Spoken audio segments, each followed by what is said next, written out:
परमात्मा स्वयं जिस पर कृपा करते हैं वही भगवान की भक्ति की तरफ जा सकता है।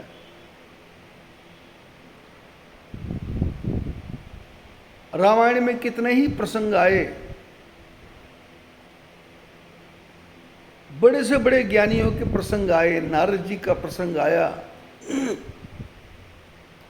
काकभूषण जी का प्रसंग आया,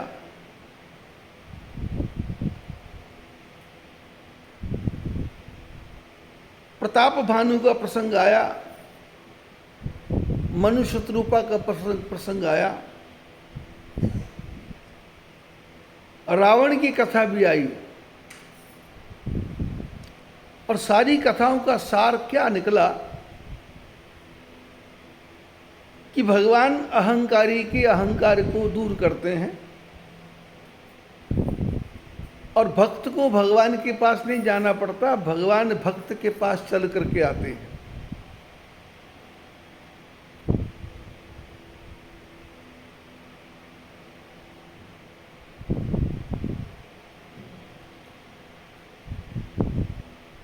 भीष्म पितामह भगवान कृष्ण की प्रतिज्ञा को भुला देते हैं और भगवान सुदर्शन चक्र रथ का पहिया उठा लेते हैं भीष्म पितामह को मारने के लिए।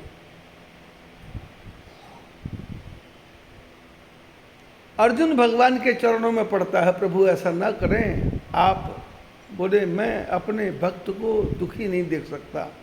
अहम भक्त पराधीनः, मैं भक्तों का पराधीन हूं।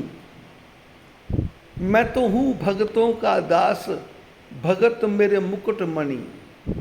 भगवान बोले मैं भक्तों का दास हूं और मेरे भक्त मेरे मुकुट के मणि हैं।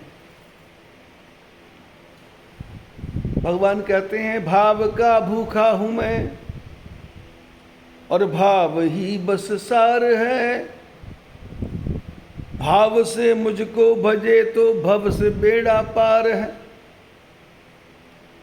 अन्न धन और वस्त्र भूषण कुछ न मुझको चाहिए। आप हो जाए मेरा बस पूर्ण ये सत्कार है।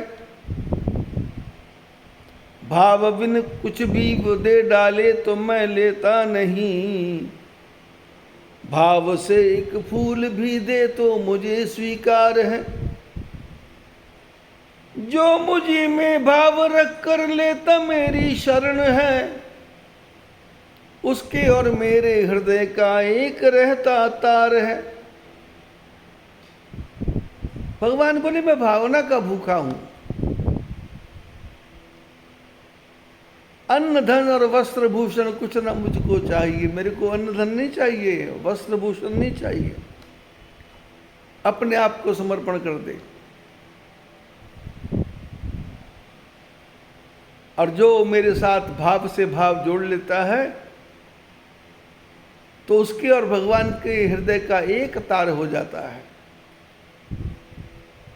भगवान पुकारते हैं, भक्त चला आता है, और भक्त पुकारता है तो भगवान चला आता है। कभी कभी हम विचार करते हैं मन में कि उस आदमी से मिलना चाहिए, और विचार करते उसका फोन खड़क जाता है। फोन में से आवाज आती है तो आदमी कहता मैं तो याद ही कर रहा था, पर इतनी जल्दी पुकार सुन ली। जब एक मनुष्य का मन एक होता है तो परमात्मा का और आत्मा का मन एक क्यों नहीं हो सकता। लेकिन उसके लिए मनुष्य का साधन नहीं, भगवान की कृपा। संतों ने गाया प्रभु बंधे हुए खींचे हुए चले आएंगे। प्रभु बंधे हुए खींचे हुए चले आएंगे। जरा तारों से तारे मिला कर तो देख। जरा तारों से तारे मिला कर तो देख। प्रभु बंधे हुए खींचे हुए चले आएंगे। वो है ठाकुर पुजारी तू बनकर तो देख। वो है ठाकुर पुजारी तू बनकर तो देख, वो है दाता भिखारी तू बनकर तो देख, वो है दाता भिखारी तू बनकर तो देख, उसके द्वारे से कोई न खाली गया, उसके द्वारे से कोई न खाली गया, उसके आगे तू झोली फैला कर तो देख, उसके आगे तू झोली फैला कर तो देख, प्रभु बंधे हुए खिंचे हुए चले आएंगे। पन पाया धन्य भगत ने पत्थर पूज कर, गौतम नारी ने चरणों की रज चाट कर, पाया कुब्जा ने चंदन लगाकर, जिन्हें उन्हीं चरणों में सिर को झुका, सिर को घिसा कर तो देख, प्रभु बंधे हुए खिंचे हुए चले आए। भगवान तो तैयार है। वो कहते हैं जो तू आवे एक पग तो मैं आऊं पग 60। भगवान कहते तुम एक कदम मेरी तरफ बढ़ाओगे तो मैं 60 कदम तुम्हारी तरफ आऊंगा, और यदि जो तू कर रहा काठ सब तो मैं लोहे की लाठ। यदि तुम अहंकारी हो, लकड़ी की तरह हो, तो फिर तो बोले मैं लोहे की तरह हूं, फिर मेरे जैसा सख्त कोई नहीं है। भगवान कृपा करते हैं।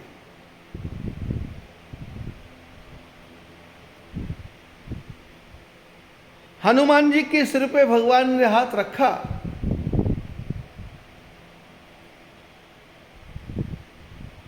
हनुमान जी के सिर पे भगवान ने हाथ रखा, और हनुमान जी को लगा कि प्रभु ने मेरे पे सारी कृपा कर दी।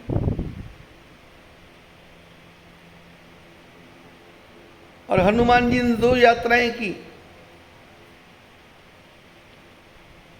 एक सीता जी को खोजने की यात्रा और एक संजीवनी बूटी लाने की यात्रा।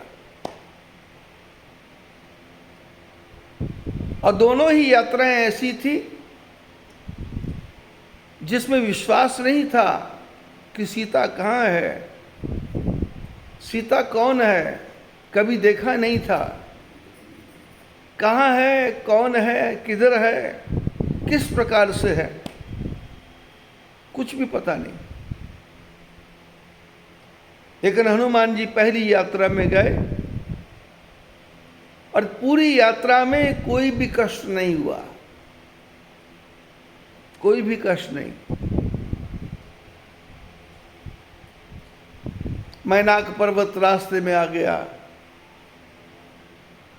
सुरसा को पार कर लिया, सिंघिका को पार कर लिया, लंकिनी को पार कर लिया, विभीषण सहायता करने के लिए आ गया।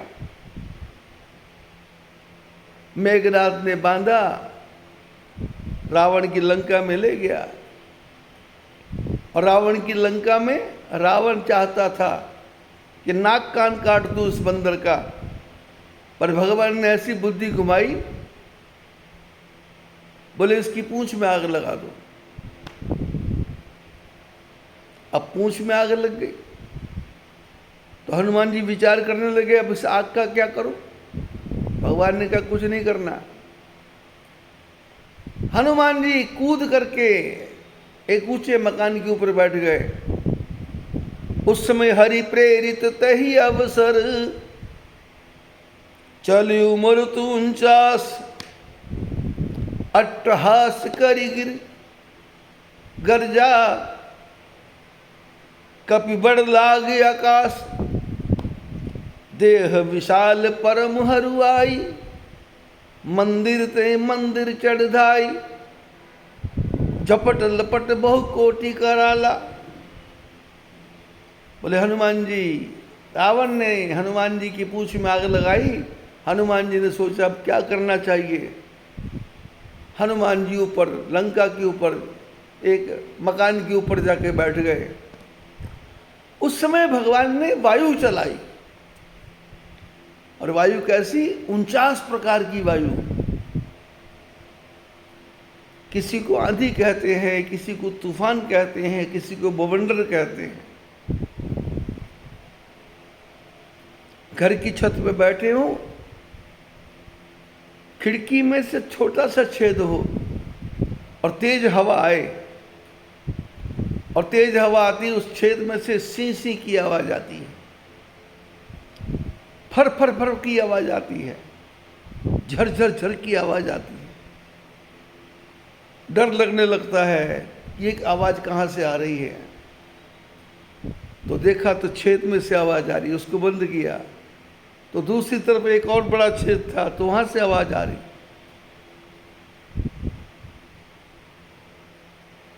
भगवान की प्रेरणा हुई, हरि प्रेरित तही अवसर चलियो मरुत 49 प्रकार की वायु। हम लोग टीवी में देखते हैं कि बवंडर चलता है, उसके साथ मकान ही उड़ जाते हैं, धूल के कण उड़ जाते हैं, पन्नियां उड़ जाती हैं, नीचे से पेड़ उखड़ उखड़ के ऊपर चलने लगते हैं। आकाश में बादल दिखते हैं, आसमान में इतने में हवा आती है और 1 मिनट में सारा आकाश साफ हो जाता है। वो बादल कहाँ के कहाँ पहुंच जाते हैं। आकाश साफ है, उधर से हवा चली, बादल कहाँ से आए और आकर के पूरा छा गया और 1 मिनट में ओले पड़ने लग गए, बड़े बड़े बर्फ के टुकड़े गिरने लग गए। भगवान ने एक प्रकार की हवा नहीं बनाई, 49 प्रकार की हवा। हमारे आपके शरीर में 5 प्रकार की हवा है। एक है प्राण, प्राण अपान समान उदान व्यान। एक समान वायु है जो पूरी हड्डियों को खड़ा करके रखती है, पूरे शरीर को समान रखती है, चलने में सहायता करती है। दिमाग सोचता है, पैर आगे चलते हैं, समान वायु। एक अपान वायु जो नीचे के रास्ते से गंदी वायु निकलती है। एक प्राण वायु जिससे प्राण आते हैं। एक व्यान वायु जो खून को पूरे शरीर में संचालित करते हैं। प्राण अपान समान उदान व्यान। एक उदान वायु जो पेट में खाया है उसको पचाती है वायु। अंदर अग्नि जल रही है, भट्ठी में कोयला डाला और यदि उसमें पंप चला दिया जाए हवा का तो वो आग तेज हो जाती है। जो लोहा गर्म करने वाले लोग हैं वो पंप चलाते हैं, लोहा गर्म होता है उसको पीटते हैं। इसी प्रकार हमारे पेट में जठराग्नि है, पड़ी हुई है, पेट में पड़ी है अग्नि। जठर मैंने पेट, उसमें अग्नि है। और जब हम उसमें भोजन डालते हैं तो उसमें अंदर भोजन जाता है तो फिर वो उदान अग्नि है उसमें चलती है और भट्टी की अग्नि को तेज करती है और वो जो खाया है और उसको बिल्कुल गर्म करके पतला करती है, पतला करके पूरे शरीर में फैलाती है। 5 प्रकार की हवा तो हमारी शरीर में है और भगवान ने तो उस समय 49 प्रकार की वायु चलाई और ऐसी वायु जो पहाड़ों को भी उड़ा दे। हनुमान जी बैठे विचार करते हैं तो हरि प्रेरित तही अवसर चलियो मरुत 49 अट्टहास करि गर्जा कपि बढ़ लागे आकाश। हवा चली और हनुमान जी प्रसन्न, अट्टहास किया, जोर से हंसे हनुमान जी और अपने शरीर को बड़ा बड़ा बड़ा बड़ा कर लिया और बड़ा शरीर कर लिया और मंदिर ते मंदिर चढ़ धाई। एक मकान से दूसरे मकान, दूसरे मकान से तीसरे मकान, हनुमान जी एक जगह पूंछ से आग लगाते हैं और हवा से पूरी लंका में आग फैल गई, पूरी लंका में आग। झपट लपट बहु कोटि कराला, और आग की आवाज झपट झपट की आ रही है। आग की भी आवाज होती है, हवा की साए साए की आवाज होती, आग की लपट लपट की आवाज होती।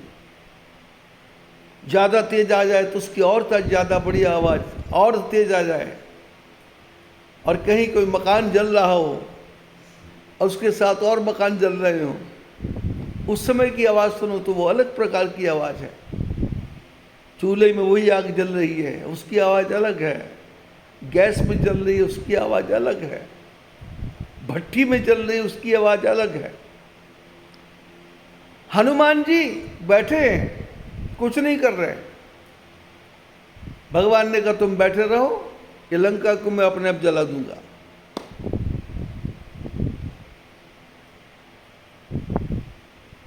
रावण की लंका में जितने भी लोग थे जो पहले हनुमान जी को लात मार रहे थे, धक्के मार रहे थे, उनकी पूंछ पे पैर मार रहे थे, जिन्होंने पूंछ में कपड़ा लपेटा, तेल डाला, घी डाला, जो बंदर को सिर्फ बंदर ही समझ रहे थे, हनुमान जी को बंदर ही समझ रहे थे,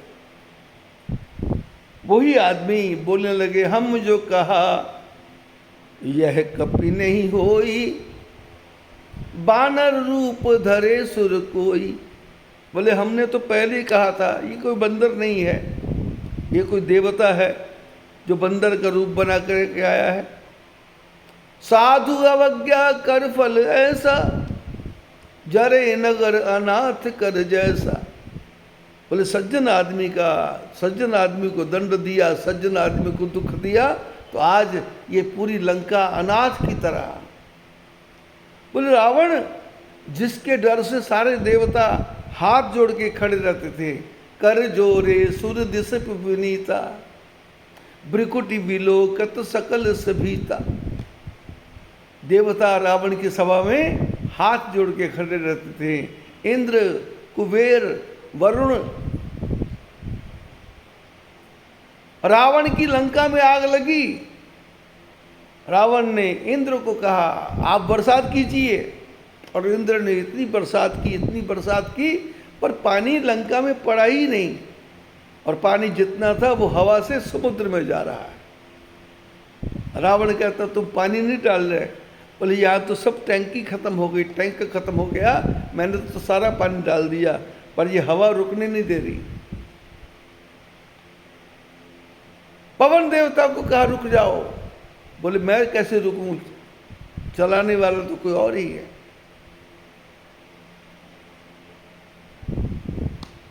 रावण की सभा में सारे देवता हाथ जोड़ के खड़े रहते थे, पर आज बोले साधु अवज्ञा कर फल ऐसा, साधु की अवज्ञा की है उसका ऐसा फल है कि जरे नगर अनाथ कर जैसा। सारा नगर अनाथ की तरह चल रहा है।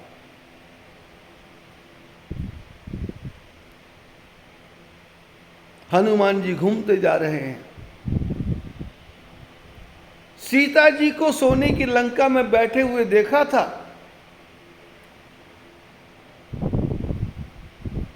हनुमान जी पेड़ पे बैठे हुए थे कि क्या करना चाहिए। तही अवसर रावण तह आवा, संग नारी बहु किए बनावा। इतने में रावण आ गया और आकर के सीता को समझाने लगा। सीता जी ने तृणधरी ओट कहत बैदेही, सुमरी अवधपति परम सनेही। सठ सूने हरिया नहीं मोही, अधम निलज्ज लाज नहीं तोही। सीता जी ने तिनके की ओट बनाई, तृणधरी ओट, तिनका रखा बीच में, रावण और अपने बीच में तिनका। पराये आदमी से बात करना है, घूंघट चाहिए, लेकिन तिनका रखा। बोले तिनका क्यों रखा? तो सीता जी बता रही हैं, अपने मन को समझा रही हैं कि लक्ष्मण जी ने लक्ष्मण रेखा बांधी थी पर मैंने उसको माना नहीं। अब रावण से बात करना है तो तिनके को बीच में रख दिया कि तू इसके पार आएगा तो जल जाएगा और मैं इसके पार आऊंगी तो मैं जल जाऊंगी।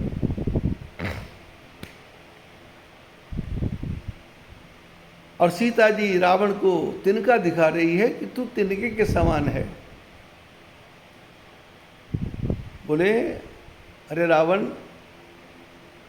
मेरे को तू लंका में ला करके रखा है,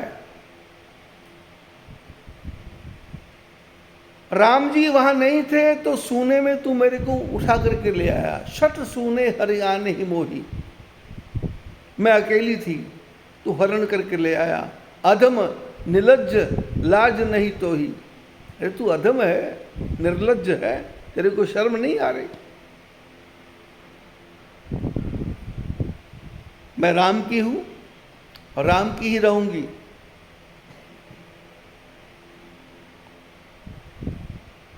रावण बहुत सीता जी को उल्टी सीधी बातें बोलता है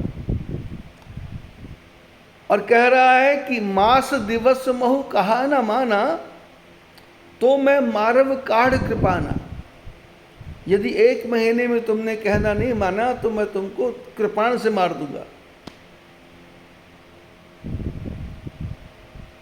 सीता जी मन ही मन उस तलवार से कह रही है, चंद्रहास हर मम परितापम, ऐ तलवार मेरी गर्दन को आके काट दे और मेरे मन के दुख को दूर कर ले।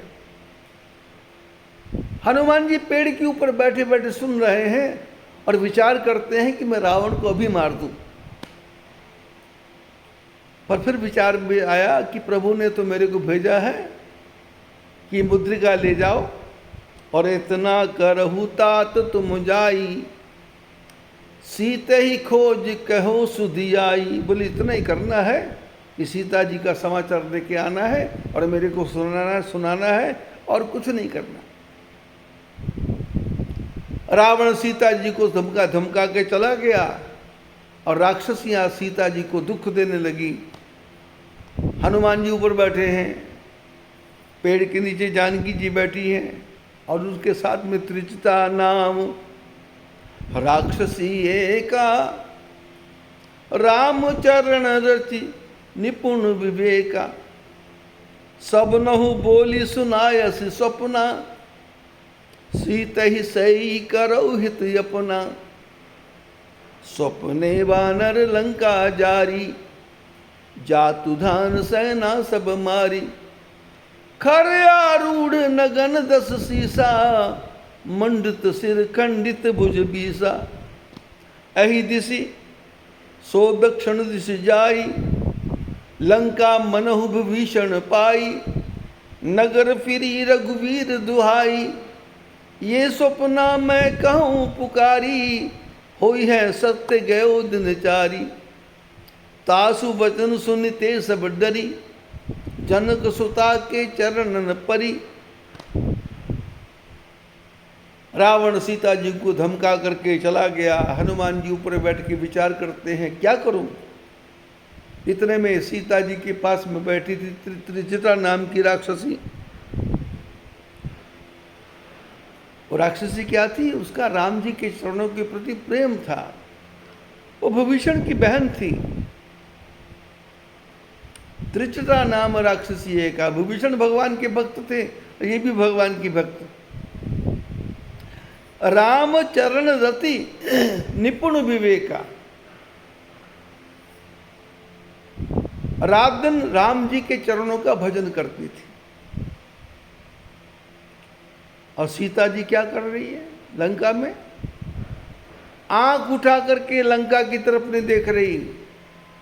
निज पद नयन दिए मन, राम पद कमल लीन, परम दुखी भा पवन सुत, देखी जान की दीन। सीता जी जब से लंका में गई है आंख उठा करके लंका की तरफ नहीं देख रही, अपनी आंखों से अपने पैरों को देख रही है और अपने मन में भगवान राम जी को देख रही है। निज पद नयन, अपने चरणों में नयन दिए हैं और मन राम पद कमल लीन, मन जो है राम जी के चरणों में लीन है। और ऐसी दशा में सीता जी को देखा, परम दुखी भा पवन सुत, हनुमान जी बहुत दुखी हुए, देखी जानकी दीन। तरु पल्लव मर कह रहा लुकाई, करी विचार करूं का भाई। पेड़ों की ओट में छुपे हैं हनुमान जी, क्या करूं मैं, क्या कर सकता हूं। और नीचे त्रिजटा नाम की राक्षसियां सीता जी को दुख देने लगी। तो त्रिजटा ने कहा, मैंने रात में सपना देखा। अब आदमी ऐसे कोई बात करता हो तो लोग बात की तरफ ध्यान नहीं देते, और वैसे ही कहने लगे कि कल रात को मेरे को सपना बड़ा भयंकर आया, और ऐसा सपना आया। तो जब ऐसे बात करते हैं तो जो नहीं भी सोचने वाला, नहीं भी सुनने वाला, वो भी सुनने को तैयार हो जाता है कि कौन सा सपना आया। तो त्रिजटा ने कहा कि रात में सपने में मैंने देखा एक बंदर आया, और वो सपने में आया, उसने सपने बानर लंका जारी, उसने लंका को जला दिया। जात उधान सेना सब मारी, सेना को भी मारा। हनुमान जी राम जी के पास से चले थे, राम जी ने मुद्रिका दी थी, और मुद्रिका दे के कहा था कि इतना कर होता तुम जाइए, इतना ही करना है, सीता का समाचार दे के आना है। पर यहां तो सुना, त्रिजटा कह रही है कि बंदर आया। तो हनुमान जी ने देखा कि मेरे को तो किसी ने देखा ही नहीं। सोचने पे पड़ गए, इसको कैसे पता लग गया। तो हनुमान जी ने विचार किया कि शायद भगवान कुछ बताना चाहते होंगे, जल्दी में नहीं बताया, तो इसको सपने में बता दिया कि ये काम और भी करने हैं। बोले क्या करने हैं? बोले लंका को जलाना है, राक्षसों को भी मारना है। बोले मैंने सपना क्या देखा, रावण के 10 सिर कट गए, 20 भुजाएं कट गई, गधे पे बैठा हुआ है, दक्षिण दिशा की तरफ जा रहा है। लंका विभीषण को मिल गई और पूरी लंका में विभीषण की जय जयकार हो रही है। ये सपना 4 दिन में पूरा होने वाला है, क्योंकि प्रातः काल का सपना है। राक्षसियों ने सुना तो राक्षसी डर गई कि अरे राम आ जाएंगे, हम इसको परेशान करेंगे तो राम तो हमारा को मारेंगे।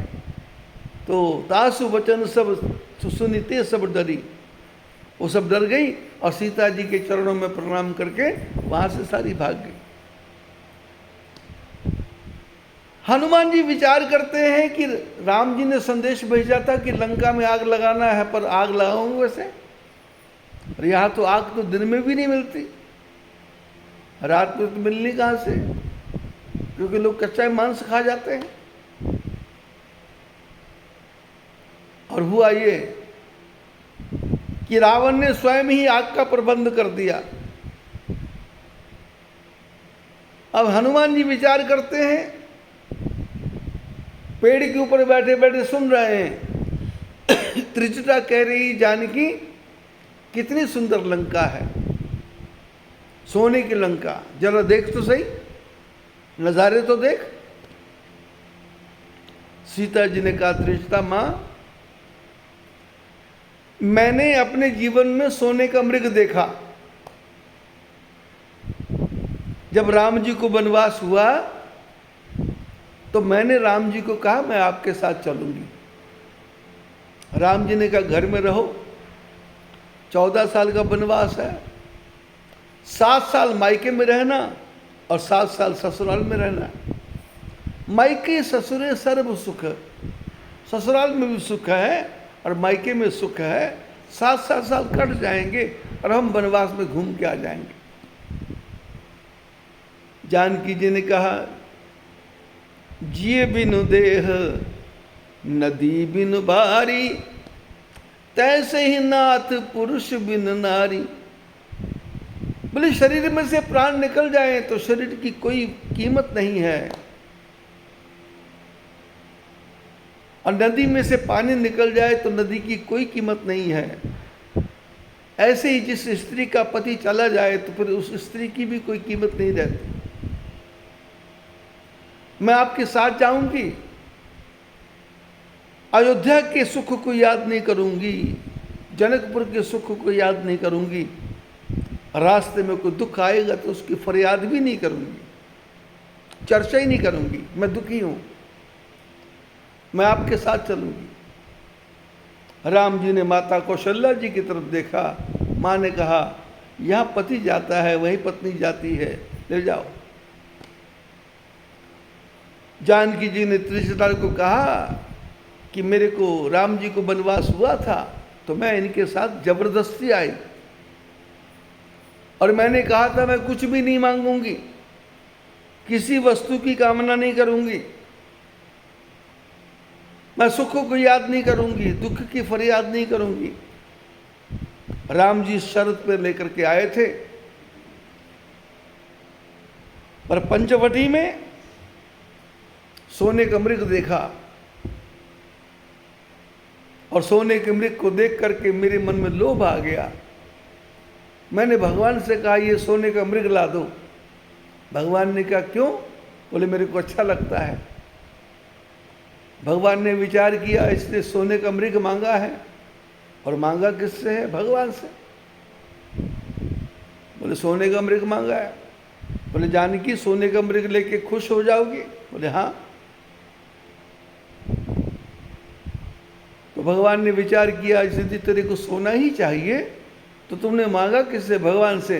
तो भगवान ने कहा, ऐसा करो तुम सोने की लंका में ही जाके बैठ जाओ, तुमको मेरी आवश्यकता नहीं है, सोने की आवश्यकता है, इसलिए सोना लो, और इतना सोना कि दीवारें भी सोने की, धरती भी सोने की, मकान भी सोने की। त्रिशता कहती सोने की लंका को देख लो। बोले सोने का मृग देखा था तो ये हाल हो गया, यदि सोने की लंका देखूंगी तो मेरा क्या हाल होगा, इसलिए मैं सोने की लंका नहीं देखूंगी। हनुमान जी ऊपर बैठे बैठे सुन रहे हैं कि सोने की लंका के बारे में देख करके सीता जी ऐसे ऐसे बोल रही हैं। और सोने में एक गुण है, उसको जितना जलाएंगे उतना वो और चमकता है, जितना जलाएंगे उतना और चमकता है। जब हनुमान जी की पूंछ में आग लगी तो हनुमान जी ने कहा, अब इस आग से सोने की पूरी लंका को जला करके भस्म कर दूंगा। और हुआ क्या? जो जो वो आग लगा रहे हैं त्यों तो सोना और भी चमक रहा है। हनुमान जी को क्रोध आ रहा है, भाग रहे हैं इधर से उधर, और आग भी झपट लपट बहु कोटि कराला, आग झपट लपट करके चल रही है, और सोने की लंका तो चमकती जा रही है। हनुमान जी का क्रोध बढ़ता जा रहा है, किस प्रकार से इसको राख कर दूं, किस प्रकार खत्म कर दूं। हनुमान जी भागते जा रहे हैं तो क्या देखा, एक कुएं में एक आदमी घुसा हुआ है। हनुमान जी ने देखा कोई राक्षस घुसा है, इन्होंने अपनी पूंछ कुएं में डाल दी। वो बेचारा सोन जंजीरों से बंधा हुआ था। उसने कहा, क्या कर रहे हो, क्यों मेरे को जला रहे हो? बोले तुम यहाँ क्या कर रहे हो? बोले मैं घुसा नहीं हूँ। बोले क्या फिर? बोले मेरे को रावण ने बांध के रखा हुआ है। बोले तुम कौन हो? तो उन्होंने कहा कि मैं शनि देवता हूँ। बोले शनि देवता यहाँ क्या कर रहे? बोले रावण ने जब सब देवताओं को जीत लिया तो मेरे को भी जीत लिया। तो किसी ने रावण को समझाया कि ये शनि देवता है, यदि इसकी नज़र तुम्हारी सोने की लंका पे पड़ जाएगी तो ये सोने को भी भस्म कर देते हैं। तो रावण ने कुआं बनवाया और कुएं के अंदर बोले मेरे को उल्टा लटका दिया और मेरा सिर नीचे और पैर ऊपर कर दिया कि ये देखे ही नहीं। बोले क्या करना चाहते हो? तो शनि ने कहा आप क्या करना चाहते हो? हनुमान जी ने कहा मैं लंका को राख की ढेरी बनाना चाहता हूं, मिट्टी बनाना चाहता हूं। तो शनि ने कहा ऐसा करो, मेरे लोहे की जंजीरें काट दो और मेरे को सीधा कर दो, और मेरे देखते पूरी लंका जल करके भस्म हो जाएगी।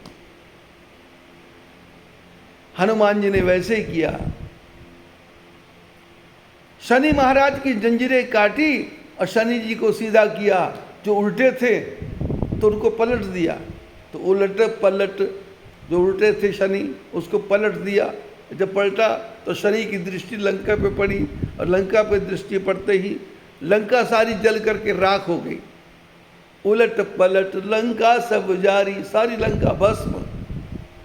कूद परा पुन सिंधु मझारी, हनुमान जी कूद के समुद्र में कूद गए और पूंछ बुझाई खोई श्रम, धरि लघु रूप बहोरी, जनक सुता के आगे ठाड़ भयो कर जोरी। सीता जी के सामने जाकर के प्रणाम किया। पहली यात्रा में आग लगाते नहीं हैं, बैठे रहते हैं। भगवान अपने आप ही हवा चलाते हैं। लंका को भस्म करना चाहते हैं, भगवान सामने से शनि को प्रकट कर देते हैं, उनको पलटते हैं, लंका जल करके भस्म होती है। और सीता जी का समाचार देकर के राम जी के पास आते हैं।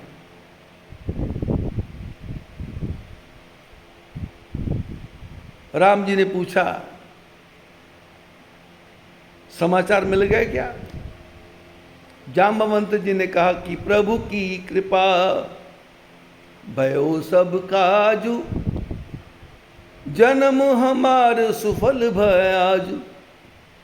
नाथ पवन सुत कीन जो करनी, सहसहु मुख न जाई सो वरणी। जाम्बवंत जी ने कहा हमारे प्रयास से कुछ नहीं हुआ। हम तो समुद्र के किनारे मरने को तैयार हो गए थे, अनशन करने को तैयार हो गए थे, भूखे मर जाना है। वहां संपाति आ गया। रास्ते में भूख लगी थी तो स्वयं प्रभा नाम की देवी आ गई। हनुमान जी लंका की तरफ जा रहे थे तो मैनाक नाम का पर्वत आ गया, आराम करो। तो हनुमान जी ने कहा राम काज कीने बिना मोहे कहाँ विश्राम। अरे भगवान के काम किए बिना मेरे को विश्राम कहाँ है। हम और आप अपने जीवन में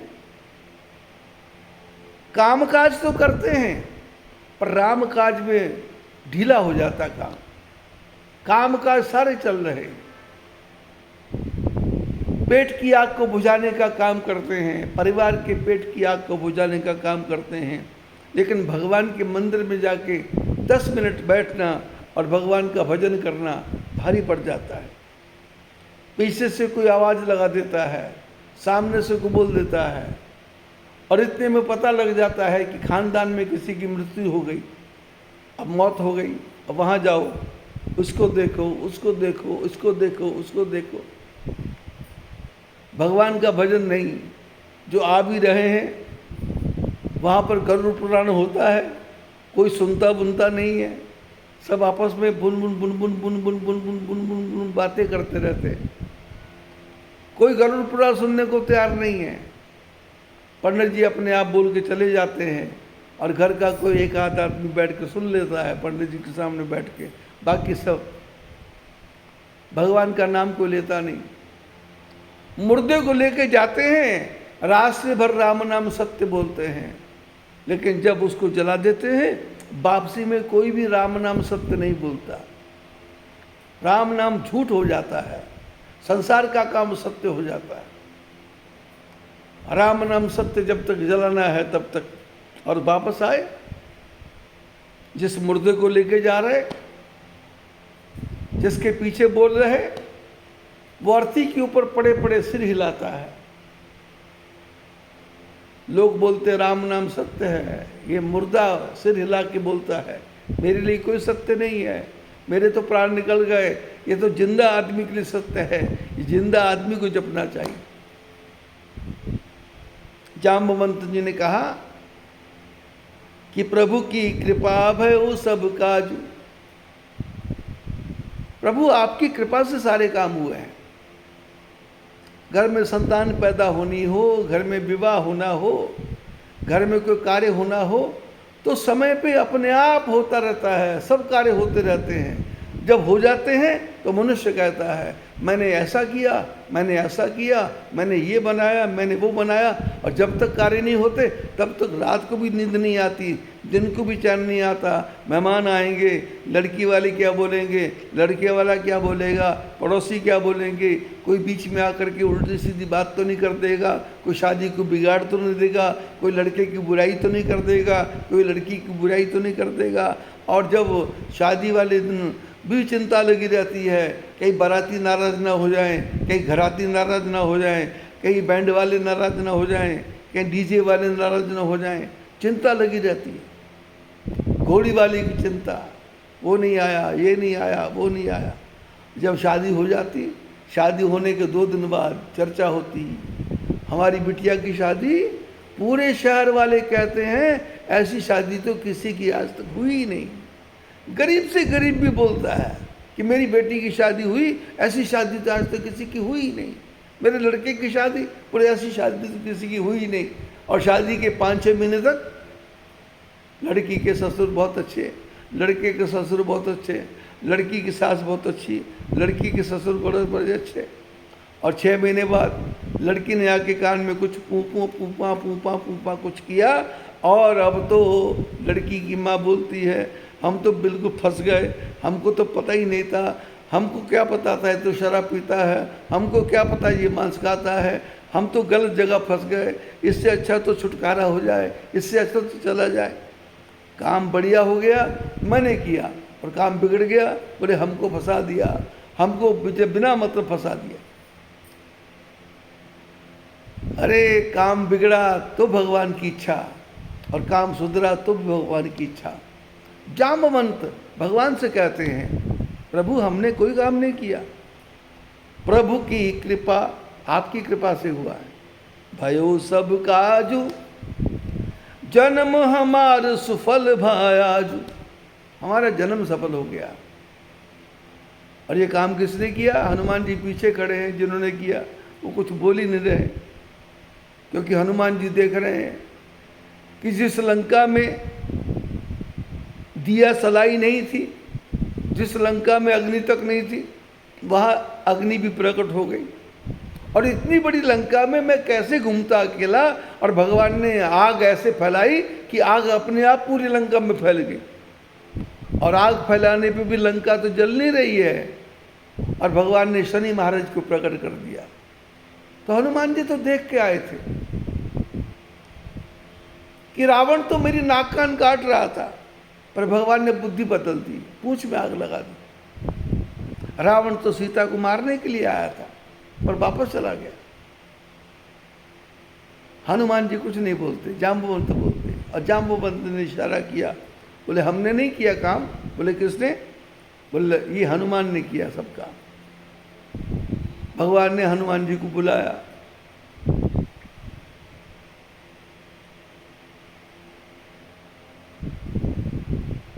राम जी बोले हनुमान तुमने जो मेरे ऊपर कर्जा चढ़ाया है, उस कर्जे से मैं कभी मुक्त नहीं हो सकता, मैं तेरे कर्जे से कभी मुक्त नहीं हो सकता। हनुमान जी की आंखों में आंसू आ गए। एक दिन अयोध्या में अकेले बैठे थे राम, और अकेले बैठे थे हनुमान। पुरानी बातें याद आने लग गई। भगवान राम बोले हनुमान, बोले हाँ जी। बोले जब तुम लंका से आए थे और जामवंत जी ने मेरे को तुम्हारे बारे में बताया था, तो मैंने तुम्हारी बड़ाई की थी, तो तुमने मेरे चरणों में क्यों गिर गए? हनुमान जी ने कहा प्रभु आप मेरी बड़ाई कर रहे थे, और आपने मेरे को बताया था बीच में कि नारद जी की भी बड़ाई आपने की थी।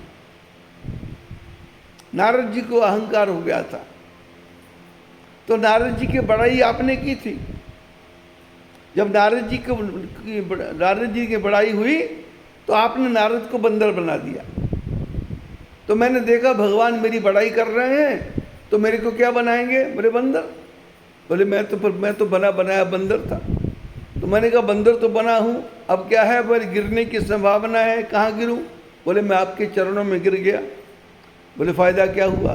बोले फ़ायदा ये हुआ, लाभ ये हुआ कि आपने उठा करके मेरे को अपने हृदय से लगा लिया, कर गही परम निकट बैठा हुआ, हाथ पकड़ के मेरे को आपने अपने पास बिठाया, मेरे को आपके दर्शन का लाभ मिला। हनुमान जी ने कहा प्रभु मैंने आपके ऊपर कोई उपकार नहीं किया। राम जी ने कहा प्रति उपकार करूं का तोरा, सन्मुख होई न सकत मन मोरा। बोले मैं तेरा उपकार कैसे करूं, मेरा मन तेरे सामने बैठने को नहीं कर रहा, हिम्मत नहीं हो रही। इतना आपने भला किया मेरा, सीता का समाचार ला करके। हनुमान जी ने कहा प्रभु मैंने आपका कोई भला नहीं किया, मैंने तो कर्जा उतारा। बोले कौन सा कर्जा। हनुमान जी ने कहा प्रभु याद करो, पिछले जन्म में मैं शंकर था, आप नारायण, और एक राक्षस मेरी भक्ति करता था। नमः शिवाय मंत्र का जप करता था। मैं प्रसन्न हो गया और वो मेरी भक्ति करता था, और भक्ति करते करते मेरी पत्नी पार्वती को देखता था, और पार्वती को देखते देखते उसके मन में भावना आ गई कि पार्वती मेरी पत्नी बन जाए तो अच्छा है। और पार्वती पहचान गई कि इस राक्षस के मन में तो खोट है, इस राक्षस के मन में तो भावना गलत भावना है।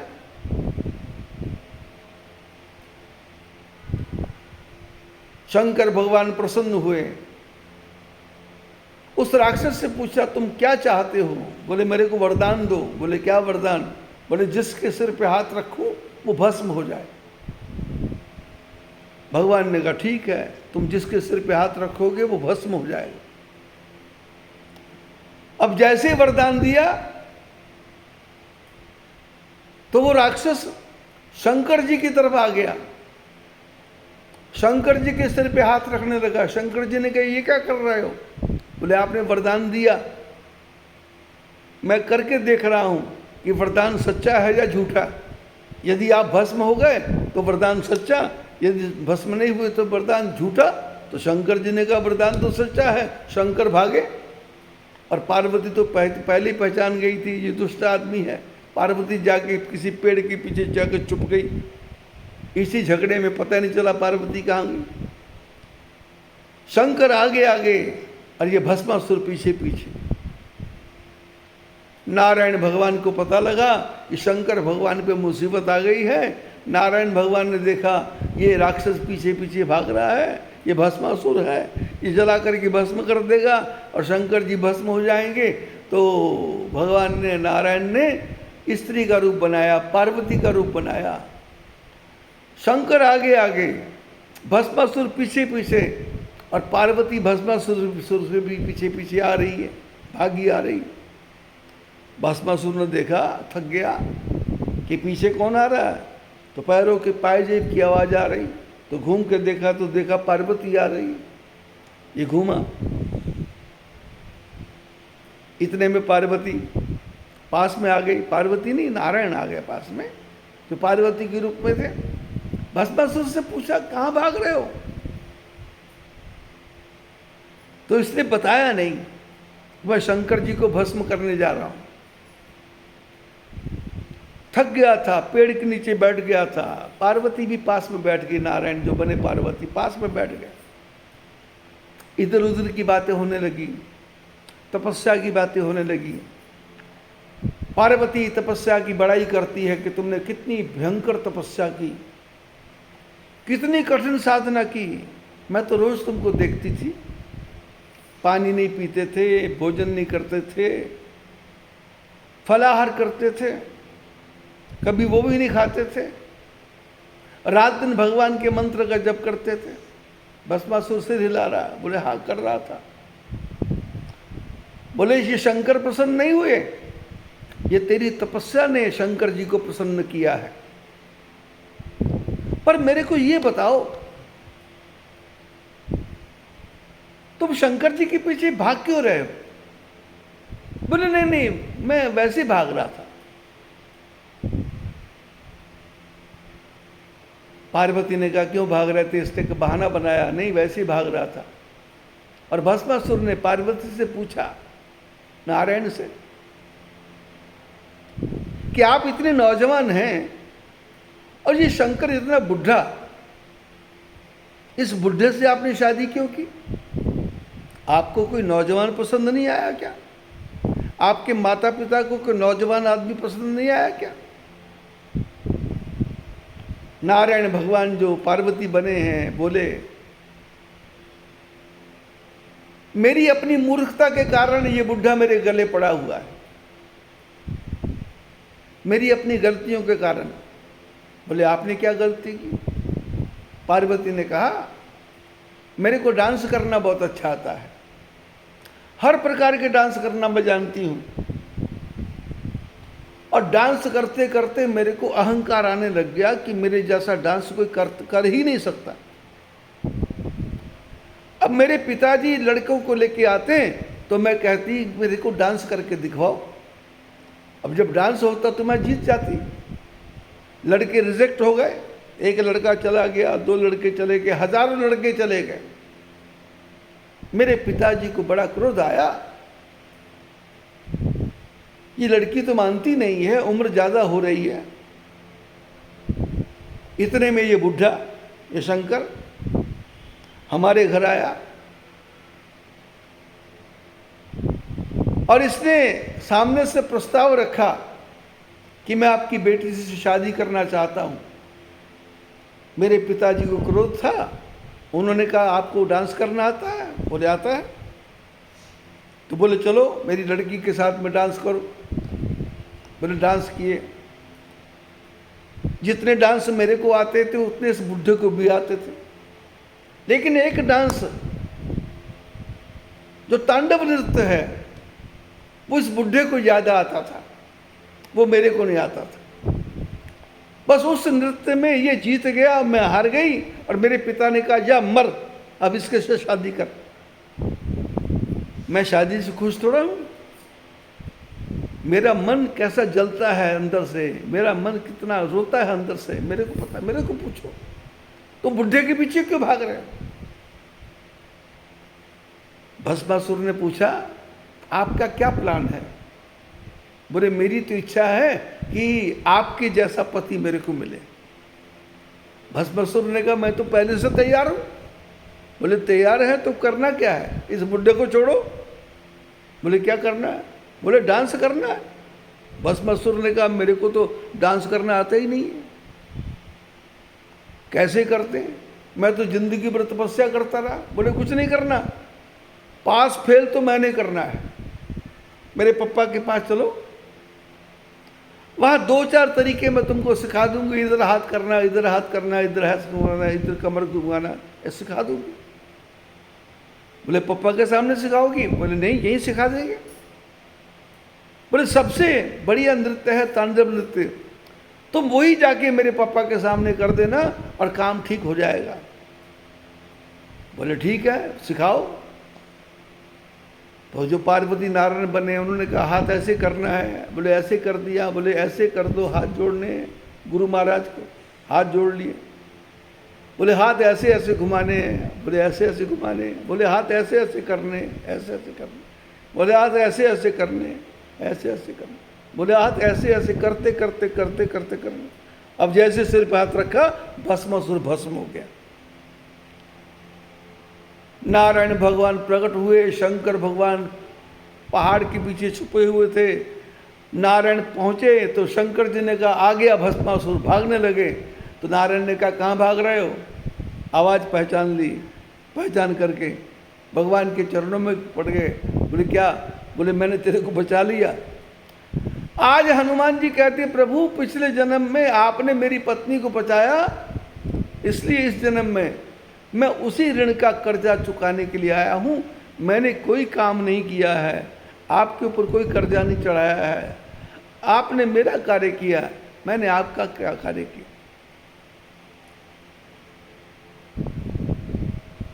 हनुमान जी भगवान के चरणों में पड़ गए और भगवान ने कहा अब करना क्या। बोले तैयारी करो, लंका की तरफ चलने की तैयारी। सारे बंदरों को, भालुओं को बुलाया गया और बुला करके सामने अपार समुद्र है। अब समुद्र को पार कैसे करना है। रावण का भाई विभीषण से पूछा, भाई साहब बताइए कैसे पार करें लंका, कैसे समुद्र पार करें। तो विभीषण ने कहा, प्रभु तुम्हारे कुलगुरु जुलधि, आपके कुलगुरु समुद्र हैं, आप उनकी प्रार्थना करो और प्रार्थना करके ये समुद्र अपने आप रास्ता बता देगा, तरीका बता देगा। 3 दिन तक राम जी समुद्र किनारे बैठने को तैयार हुए, पर मंत्र ने ये लक्ष्मण मन भावा। विभीषण की बात लक्ष्मण जी को अच्छे नहीं लगी। लक्ष्मण जी ने कहा, प्रभु क्या कर रहे हो आप, समय बर्बाद कर रहे हो। अरे जो आलसी होते हैं, कादर मन करो एक आधारा, देव देव आलसी पुकारा। बोले आलसी लोग देवता सहायता करेंगे, भगवान सहायता करेंगे, भगवान सहायता करेंगे। अरे गाड़ी कहीं कीचड़ में फंस गई तो उस समय तो धक्का अपने को आपको लगाना पड़ेगा। अब भगवान हनुमान जी आगे धक्का थोड़ा लगाएंगे। गाड़ी में पेट्रोल खत्म हो गया तो हनुमान जी पेट्रोल भरने थोड़ा आएंगे। बोले कादर मन कहो एक आधारा, देव देव आलसी पुकारा। बोले आलसी लोगों का काम है, देवता सहायता करेंगे। आप किस चक्कर में पड़ गए। अपना धनुष बाण उठाओ और समुद्र को सुखाओ और सुखा करके पार चलो और सीता जी को लेकर के आओ। राम जी ने कहा ऐसे ही कर्म धरो मन धीरा। राम जी ने कहा लक्ष्मण ऐसे ही करेंगे, मन में धैर्य धारण करो, शांति रखो, चलेंगे। राम जी समुद्र के किनारे बैठ गए। 3 दिन बीत, 3 दिन हो गए, समुद्र भी कुछ नहीं कर रहा, समय भी बर्बाद हो रहा है। बोले राम सकोप तब भय बिन होई न प्रीत। राम जी को क्रोध आया। बोले बिना डर के प्रीति होती नहीं। लक्ष्मण बाण सरासन आनो, सोसो वारिधि विषक कृषानो।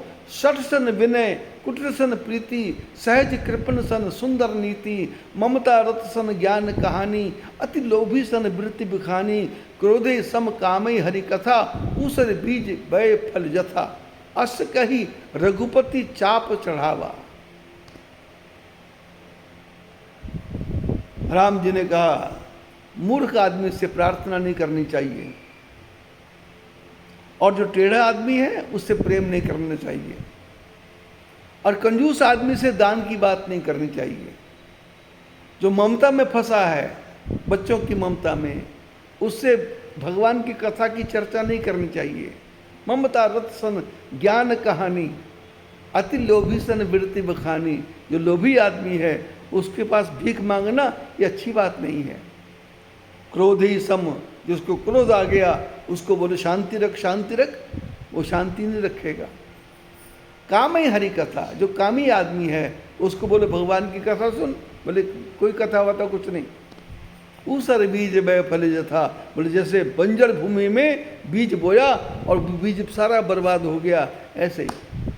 ऐसा कह करके राम जी ने धनुष बाण मंगवाया और चाप चढ़ाया और जैसे चढ़ाया वैसे समुद्र सोने की थाली में आभूषण लेकर के राम जी के सामने प्रकट हो गया और प्रभु के चरणों में आके प्रणाम किया और कहा प्रभु नाथ नील नल कपिदो भाई, लरिकाई ऋषिया सिख पाई। तिनके परस किए गिरि भारे, तरिहे जलधि प्रताप तुम्हारे। बोले आपकी सेना में 2 भाई हैं नल नील, इनको गुण मिला हुआ है, इनको आशीर्वाद मिला हुआ है। जिस पत्थर को हाथ लगाएंगे वो पानी में तैर जाएगा। इनको लगा दो काम में और पत्थरों को समुद्र में डालना शुरू कर दो, पुल बन जाएगा।